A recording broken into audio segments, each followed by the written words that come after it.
안녕하십니까. 신의균의 국방TV 데일리 디펜스입니다. 오늘도 역시 아주 중요한 소식 여러분들께 알려드리도록 하겠는데요. 북한에서 군대가 좀 이상한 기동훈련을 합니다. 훈련이라기보다는 약간 비상소집을 내렸어요. 북한의 기갑부대들이 있는데 그 기갑부대들에게 1호 전투 근무 태세령을 발동했습니다. 우리로 치면 데프콘 한 2 정도 되죠. 이들의 포구가 향한 곳은 어디냐? 도대체 왜 하냐 이걸? 1호 전투 근무 태세라고 하면은 우리로 치면은 군장 다 꾸리고 탄약 다 받고 유류 다 보급받고 해가지고 모종의 진지로 진짜 전쟁이 발생했을 때 움직이는 진지로 다 이동하는 거. 이 상태입니다. 군장 다 꾸려서 장기 전투 원정 작전 준비 다 하고 이렇게 해서 가는데 북한의 기계화 부대들 왜 이런 명령을 내렸을까? 뭐 하는가 보겠습니다. 자, 북한은 지금 극심한 전력난으로 탈곡의 차질이 있다. 식량 수급의 비상이다. 안 그래도 식량 뭔가 생산량이 부족한데 이걸 빨리 탈곡해야 되는데 탈곡을 못 해요. 왜? 전기가 안 좋으니까. 그런데 북한은 지금 그 전기를 수풍댐에서 만드는 전기를 중국에다가 다 팔아먹고 있죠. 그러니까 민생에는 전기가 못 가는 겁니다. 자, RFA가 10월 26일 보도를 했는데요. 최근 때없이 내리는 늦가을 비와 한파로 가을거지 전투가 예년에 비해 불리한 환경에서 진행되고 있다. 특히 전력 공급이 제대로 되지 않아 탈곡이 매우 더디게 진척되고 있다. 농장원들이 8시간 3교대로 번갈아가며 작업반에 한 대밖에 없는 탈곡기를 멈추지 않고 하루 24시간 돌려도 부족한데 설상가상으로 자주 정전이 되고 있다. 하루에 5에서 7시간씩 전기가 안 들어오는 것은 보통이고 온종일 정전이 되는 날도 있다. 들판에서 탈곡장까지 볏단을 운반하는 것은 농장 트랙터와 소달구지는 물론 주민들의 자전거까지 동원해 인력으로 그럭저럭 해내고 있지만 탈곡은 전기가 없으면 할 수 없는 것이다. 발로 기계를 돌려 탈곡하는 구식 수동 탈곡기까지 동원하고 있지만 어림도 없다. 전력 부족 문제가 해결되지 않는다면 11월 말까지도 탈곡을 끝낼 수가 없다. 로켓가 날아다니는 21세기지만 우리나라 농촌에는 트랙터르, 모내는 기계, 탈곡기 등 초보적인 농기계조차 부족하다. 라는 거예요. 야, 제가 어린 시절에 5살, 6살 이럴 때 우리 집 앞에 논에 탈곡할 때 그때도 전동 탈곡기가 와서 탈곡했습니다. 제 기억에 그렇게 나는데 아직도 이 21세기 북한에 그 1970년대 초반에 우리나라가 했던 그런 탈곡이 안 되고 있다라는 거예요. 그래서 발로 이렇게 밟으면 돌아가는 탈곡기 있겠죠. 그거 턱없이 부족하다. 라고 하는 겁니다. 지금 이 가을에 비 많이 내렸지 않습니까?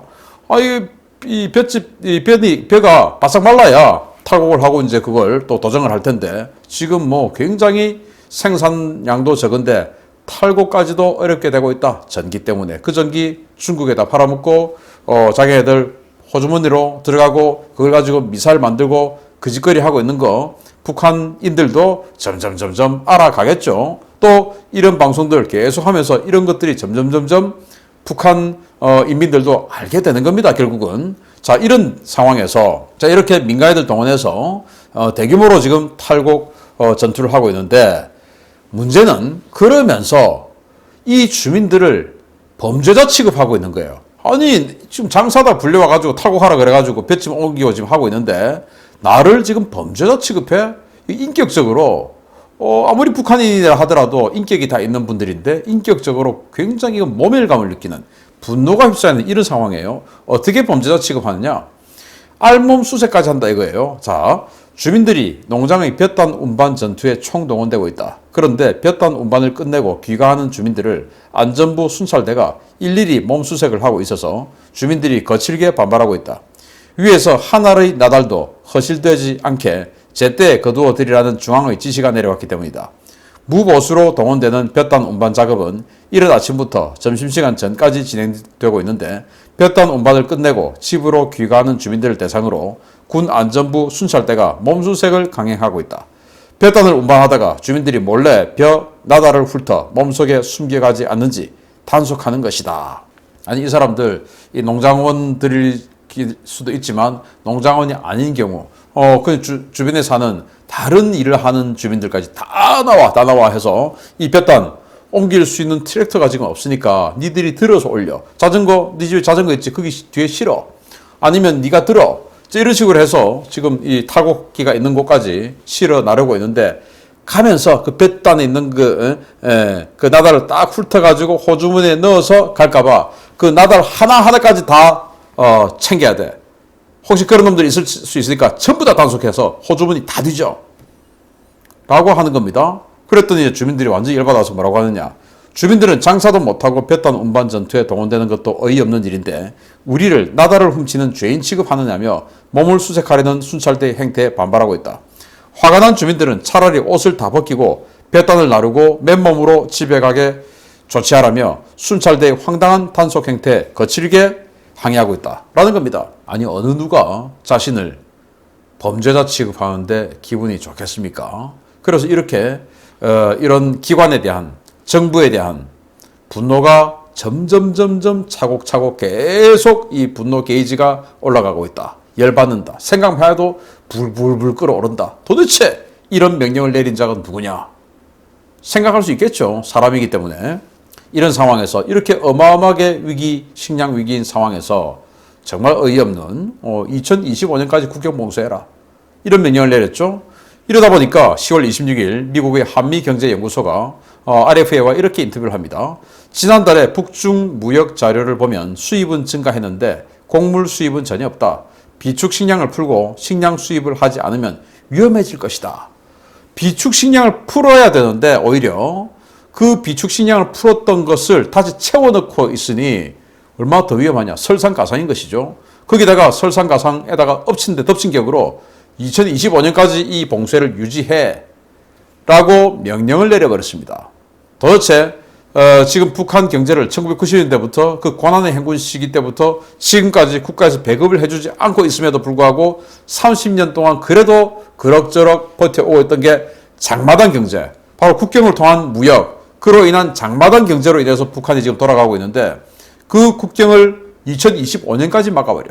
그러면 그동안 올렸던 소득들, 지금 우리 자영업자들 한 2년 전에 코로나로 인해서 지금까지 뭐 2년 가까이 어려움을 겪으니까 정말 힘들지 않습니까? 마찬가지로 여기도 장마당을 통해서 상업행위를 하던 사람들이 있었죠. 그게 2000년부터 2025년까지 5년을 아예 하지 마라. 우리는 도저히 이제 버티다 못해서 또 정부가 선거에 활용해 먹으려고 위드 코로나 이렇게 가고 있는데 여기는 어떻게 하란 말이냐? 위드 코로나도 없고 어떻게 하란 말이냐? 그러면 계속 분노만 쌓이는 것이죠. 점점 못 살게 가니까.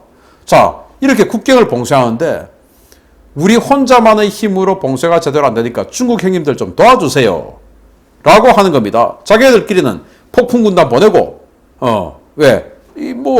기존의 이 보이부 소속의 국경경비대원들이 완전히 토착화돼가지고 그 지역 밀수꾼들하고 완전히 그냥 링크가 되어서 그들에게 뇌물 받아먹고 보내주고 뭐 이런 식으로 하니까 안 되겠다. 폭풍군단을 보내서 그 지역의 토착화되지 않은 그런 군인들로 하여금 단속해 하고 보내고 그래도 또 다 안 돼서 이제는 중국 형님들에게 부탁을 한 겁니다. 자, 8월 31일 날 황구시보 보도 보겠습니다. 리용남 조선민주주의인민공화국 주중특명 전권대사가 자오커즈 국무위원 겸 공안부장을 만나 국경 안전 문제를 논의했다. 자, 이렇게 그때 짤막하게 보도가 나왔어요. 이렇게 만난 이후에 두 달 지나니까 이런 법이 나와버렸네요. 중국에서. 중국 관영신화통신이 10월 25일 보도했습니다. 최고인민회의 전국인민대표회의 상무위원회가 최근 국경경비를 강화하는 육지국경법 제정안을 심의 통과시켰다. 이 법은 중국의 주권과 영토를 신성불가침 영역으로 규정하고 위반자들에 대해 무력 행사를 정당화했는데 38조는 불법 월경 행위를 엄격히 통제하고 밀입국자가 체포에 불응하거나 폭력 행사 또는 국경지역 중국인들의 생명과 재산을 위협할 경우 무기를 사용할 수 있다고 명시했다. 그래서 지금까지는 이 초소장들 구워 삶고 또는 거기에다가 수면제 먹이고 그렇게 해서 도망가기도 하고 했는데 이제는 중국 측에서 오면 쏴 죽여버리는 겁니다. 10월 25일 날 육지국경법이라는 게 제정이 되어서 이거는 대만하고 관계없는 거예요. 대만하고는 육지국경이 아니니까 거기는 해상국경이죠. 여기는 육지국경법 이렇게 해서 불법으로 밀입국하는 자들 쏴 죽여도 되게끔 만들었는데 이게 류영남 주중 대사가 공안부장을 만난 이후 2달 채 가지 않아서 이 법이 생겼다. 여기서 부탁해서 생긴 법이다 라고밖에 볼 수 없지 않습니까? 그러면은 북한 저 지도부는 자신들의 인민들을 때려잡기 위해서 중국 가서 이런 법을 만들어서 니들이 우리 조선, 북조선 넘어오면 다 쏴주게 주세요. 이렇게 부탁한 겁니다. 자기 인민들을 죽여달라고. 정말 나쁜 놈들이죠. 자, 그런데 그건 이제 중국에게 또 부탁을 했고, 또 국내적으로는 완전히 그냥 할당량까지 주어서 하루에 뭐 10명씩 때려잡아라. 무조건 잡아라 일단. 라고 할당량, 체포 할당량을 준 거예요. 아무나 잡아라. 야, 이게 무슨 뭐 1990년대 의경들한테 스티커 나눠주고 나가서 하루에 10장씩 스티커 무조건 끊어와. 단속기간 되면 하루에 20장씩 무조건 끊어와. 이렇게 할당량 주던 거하고 지금 똑같은 거 아닙니까? 사실 그거보다 더 하죠. 그건 뭐 잘못했으니까 끊는 건데. 자, 10월 26일 날 데일리 NK가 보도를 했는데 보겠습니다. 당국이 야간 통행 금지 시간을 어긴 주민들을 대대적으로 잡아들이라 라는 긴급 지시문을 사회안전부에 하달했다. 특히 국경지역 시군 안전부들에게 담당 관할 지역 주민 10명씩을 시범 게임으로 무조건 잡아들이라는 지시가 특별히 강조되었다. 이는 당국의 통제 규정을 어기는 현상들이 줄지 않자 사회 안전성을 내세워 강력한 주민 통제에 나선 것으로 보이는데, 일부 분주소에서는 주민들의 미움을 받지 않기 위해 관할 구역 주민들을 그냥 보내주고 다른 지역이나 다른 동 주민들을 중심으로 잡아들이며 실적을 채우는 보관을 마련했다. 그래서 주민 통제를 위해서 야간 통행금지를 만들었는데 통행금지 제대로 이루어지지 않아.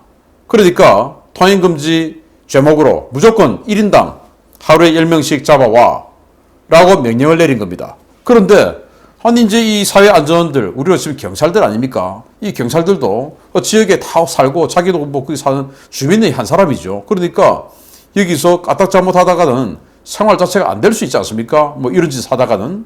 그리고 또 최근에 경찰들, 이 사회안전원이 몰매 맞아 죽는 사건들이 발생하고 있죠. 겁도 나죠. 그래서 우리 동네 사람은 안 되고 남의 동네 사람을 마구마구 잡아놓고 있는 겁니다. 우리 동네 사람도 저쪽 기관원들이 마구마구 잡아놓고 있고 이런 상황이 된 거예요. 그래서 다른 잘못한 거, 야, 너 통행금지 했다고 해. 해서 또 잡아놓고 이런 식으로 하루에 10명씩 무조건 잡아내야 되니, 안 그러면 또 자기가 철칙당하니까. 이러니까 이 일선에서 주민들이 얼마나 불만이 많겠습니까? 기가 차들어오시죠. 식량, 야, 탈곡하는데 저쪽 옮겨야 되니까 다 나와. 해서 가서 오전 내내 일해주고 점심때 이제 집으로 돌아가려고 하니까, 야, 스톱, 옷 다 벗어. 호주머니 다 꺼내. 이렇게 범죄인 취급하지를 않나. 장마당 하는 이 경영자들, 상업인들, 국경봉쇄를 앞으로 4년 더 해. 니들 죽어. 이 말 아닙니까? 그리고는 아무나 10명 잡아와. 이렇게 되니까 북한 주민들 도대체 어떻게 살으란 말입니까? 거기다가 식량은 1년 배급치 식량을 나눠줘야 되는데 이것저것 떼고 나니까 지금 2달치밖에 없고 이런 상황이에요. 정말 기가 찹니다. 그러다 보니까 당연히 주민들은 불만이 폭발할 수밖에 없죠. 못 살겠다 엎어보자. 백두혈통 물러가라. 뭐 예전에 못 살겠다 갈아보자 어쩌고 뭐 이제 이런 시대가 있었는데 우리나라에도. 그런데 엎어보자. 우리는 그래서 갈아보자 해서 갈았지 않습니까? 여기도 엎어보자 해서 엎어야 됩니다 이제. 그런데 이 모든 것들이 백두혈통, 김정은 김여정의 주도하에 이루어지고 있다라고 북한 주민들은 생각하는 겁니다. 그래서 지금 우리가 옆에서 봤을 때 도저히 이런 정책을 해서는 안 될 것 같은데, 지금 현재 북한의 식량 상황, 경제 상황, 의료 상황, 이런 모든 상황들을 다 봤을 때 이 정책을 하면 안 되는 거, 이거는 삼척 동자도 알 수 있을 텐데 그걸 뒤집어서 한다. 이건 의도적이다. 누구 욕먹으라고 하는 의도적이다. 그래서 숨은 자들, 이 자들이 지금 이 김정은, 김여정 이들을 엎어버리기 위해서 계속 주민들 더욱더 힘들게 만들고 있는 것은 아닌가라는 생각을 해봅니다. 자, 이런 상황에서 정말로 희한하게도 오늘의 제목이죠. 북한의 기계화 부대들이 전부 1호 전투 근무 태세 하달을 받았습니다. 1호 전투 근무 태세. 보겠습니다. 10월 26일 데일리 NK가 보도를 했는데요. 북한군이 전군 훈련소에 1호 전투 근무 태세를 발령하고 기계화 부대를 중심으로 모의 타격 훈련을 예고한 것으로 전해졌다. 북한 내부 군소식통에 따르면 총참모부 작전국은 지난 22일 이 같은 명령을 전신 지시로 하달했다. 전군 훈련소들의 지휘부 갱도 훈련을 23일부터 내달 6일까지 15일간 진행하고 임의 시각에 기동 타격 지점으로 이동해서 상급 참모부가 정하는 목표를 소멸하기 위해 만단의 태세를 갖출 것을 명령했다. 그래서 이제 이 1호 전투 근무 태세, 북한에 있는 모든 기계화 부대들을 대상으로, 기계화 부대가 뭡니까? 탱크와 장갑차로 이루어진 주력 육군 부대들이죠. 그 기계화 부대들에게 1호 전투 근무 태세를 하다 그래서 전부 준비 다 해. 그리고 지휘부들은 갱도 훈련, 그러니까 우리로 치면 벙커에 들어가서 지금 지휘 작전하러 다 들어갔다 이거예요. 그래서 10월 23일부터 11월 6일까지 15일간 이 1호 전투 근무 태세를 유지를 하는데 도대체 이 15일간 무슨 일이 벌어질 것이냐. 자, 그러면서 총참작전국은 전군의 훈련소들을 동서군으로 나누어 1호 전투 근무 태세에 진입하도록 명령했으며 이 부대들은 갱도 훈련에 돌입한 각 지휘부에 내려지는 총참의 명령에 따라 선택된 목표 지점 타격 훈련을 집행할 것이다. 그래서 동쪽에도 기계화 부대가 있고 서쪽에도 기계화 부대가 있는데 어쨌든 전부 벙커에 들어가서 작전 지휘하는 이 지휘부들은 총참모부의 오더를 딱 받고 그로부터 이제 기동 훈련을 하는데 기동 훈련을 한다는 겁니다. 어딘가로 이동해서 점령 훈련을 한다는 겁니다. 타격 훈련을 집행할 예정이다. 이건 어떤 그 모종의 그 목표 지점을 점령하는 이 훈련을 한다는 말입니다. 탱크를 타고 대규모로 이동해서. 이야, 놀랄 노짜죠. 그런데 아니 북한에 1호 전투 근무 태세를 해서 전 탱크 3,800대가 있는 탱크에 기름을 다 나누어 줄 연료가 그렇게 넉넉하냐? 라는 거 아니겠습니까? 왜 이런 짓을 하냐? 도대체 기계화 부대는 어디냐? 자, 일단 평양 바로 아래 620 훈련소가 있습니다. 그리고 평양 또 바로 아래 820 훈련소, 그리고 개성 위에 815 훈련소, 이렇게 해서 평양과 개성 사이에 3개의 훈련소, 즉 이게 기계화 군단입니다. 그리고 원산 옆에 806 훈련소, 이게 이제 한미연합군이 원산으로 상륙할까봐 여기다가 배치를 하고 있는 거예요. 그리고 청천강 유역에 425 훈련소, 이건 영변 핵시설을 방어하고, 그리고 한미연합 해병대가 청천강 지역으로 평양의 배후를 치러 상륙할까봐 여기에 지금 대비하고 있는 겁니다. 그래서 이 북한 전역에 5개의 기계화 훈련소, 즉 기계화 군단이 있는데 이 기계화 군단은 우리로 치면 뭐 사단 3개가 모여있고 이건 아니고 우리 한국군의 기계화 사단에 전차 부대가 한 4개 대대가 있죠. 여기는 그것보다 훨씬 더 많은 한 5개 대대, 뭐 이래 가지고 우리 한국군의 기계화 사단보다 한 1.5배에서 1.8배 정도 되는 그런 규모예요. 규모로 보면. 그래서 여기 이제 5개 훈련소가 들어갔으니까 우리 한국군으로 봤을 때 한 7개에서 많으면 9개 정도쯤 되는 한국군 기계화 부대 사단의 규모다라고 보시면 되겠습니다. 완전 최정예 들이죠. 나머지는 그냥 다 알보병들이고 여기가 북한의 최정예 부대들입니다. 그래서 이 북한 육군의 최정예 부대인 이 훈련소들 5개에게 전부 1호 전투 근무 태세를 하달했는데 이 1호 전투 근무 태세는 유류 100% 완충하고 탄약 100% 적재하고 그리고 이 장병 개개인들은 장기적으로 작전할 수 있는 군장 다 꾸려서 이동하는 겁니다. 그리고 아까 말씀드렸듯이 이동 타격 훈련 전부 기동하겠다 이건데 이게 이제 굉장히 위험한 거죠. 왜 북한이 우리의 독수리 연습을 그렇게 무서워하느냐? 과거에 팀 스피릿 훈련을 왜 그렇게 무서워했냐? 기동하니까 그런 겁니다. 기동하다가 갑자기 북쪽으로 기동할까 봐.